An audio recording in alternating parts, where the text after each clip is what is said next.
കഴിഞ്ഞ വീഡിയോയിൽ നമ്മൾ ഡിസ്കസ് ചെയ്തത് സിവിൽ സർവീസ് പ്രിലിമിനറി എക്സാമിൻ്റെ പേപ്പേഴ്സും സിലബസുമാണ്. ഈ വീഡിയോയിൽ സിവിൽ സർവീസ് എക്സാമിൻ്റെ മെയിൻസ് പേപ്പേഴ്സിനെ കുറിച്ചും അതിൻ്റെ സിലബസിനെ കുറിച്ചും വിശദമായി ചർച്ച ചെയ്യാം.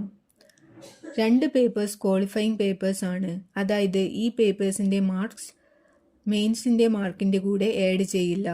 ഇതിലൊരു പേപ്പർ ഇംഗ്ലീഷും മറ്റൊരു പേപ്പർ ഒരു ഇന്ത്യൻ ലാംഗ്വേജും ആയിരിക്കും. ഇന്ത്യൻ ലാംഗ്വേജ് ഏതൊക്കെ എടുക്കാൻ പറ്റുമെന്ന് ഈ നോട്ടിഫിക്കേഷനിൽ തന്നെ പറഞ്ഞിട്ടുണ്ട്. ഇംഗ്ലീഷ് പേപ്പറിൻ്റെ പാറ്റേൺ ഓഫ് ക്വസ്റ്റ്യൻസ് എന്താണെന്ന് വെച്ചാൽ comprehension of given passage, precis writing, usage and vocabulary, short essays.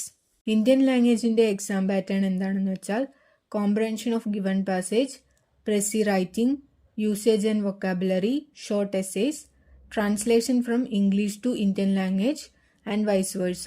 ഇതാണ് ക്വാളിഫയിങ് പേപ്പേഴ്സിൻ്റെ സിലബസ്. മെയിൻസിന് മാർക്സ് ആഡ് ചെയ്യുന്ന പേപ്പേഴ്സ് പേപ്പർ 1 എസ്സേ പേപ്പറാണ്. നെക്സ്റ്റ് വരുന്നത് പേപ്പർ 2 എന്നത് ജനറൽ സ്റ്റഡീസ് 1 ആണ്. It include Indian heritage and culture, history and geography of the world and society.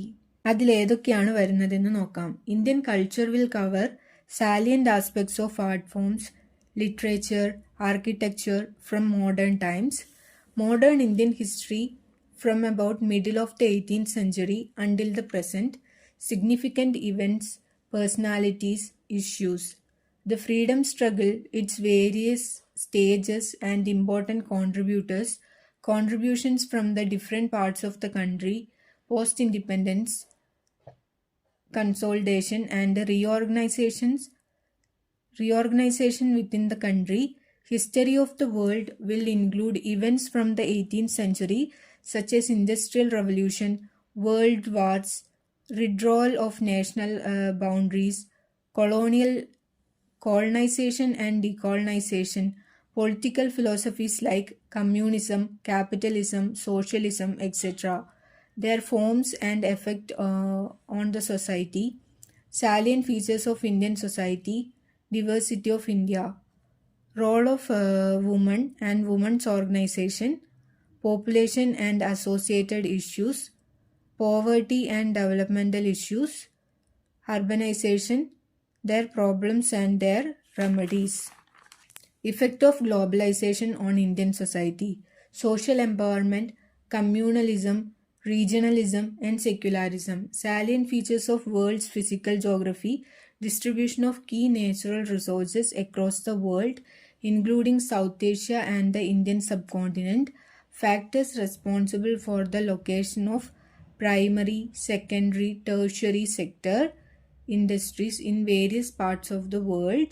including India, important geophysical phenomena such as earthquakes, tsunami, volcanic activity, cyclone, etc., geographical features and their location changes in crucial geographical features including water bodies and ice caps, and in flora and fauna and the effect of such changes. ഇത്രയുമാണ് GS1ൻ്റെ syllabus. പ്രിലിമിനറിയിൽ നിന്നും വ്യത്യസ്തമായി world history കൂടി GS1ൽ add ചെയ്തിട്ടുണ്ട്. GS1ൽ questions എങ്ങനെയാണ് വരുന്നതെന്ന് അറിയാൻ civil service mains previous year question paper എന്ന് Google ചെയ്താൽ പ്രീവിയസ് ഇയർ ക്വസ്റ്റ്യൻ്റെ PDF കിട്ടും.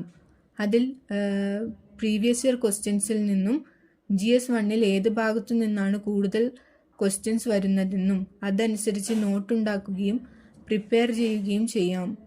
GS1ൽ Indian culture, Indian history from middle 18th century to until present, world history, freedom struggle, post-independence, Indian society, women and women's organization, population, poverty, developmental issues, organization, globalization, world physical geography, important geographical phenomena such as earthquakes, tsunami, volcanic activity, cyclones, etc. ഇത്രയുമാണ് ചുരുക്ക രൂപത്തിൽ GS1ൻ്റെ syllabus. GS2ൻ്റെ syllabus അടുത്ത വീഡിയോയിൽ discuss ചെയ്യുന്നതായിരിക്കും. Channel ഇതുവരെ subscribe ചെയ്യാത്തവർ subscribe ചെയ്ത് support ചെയ്യുക.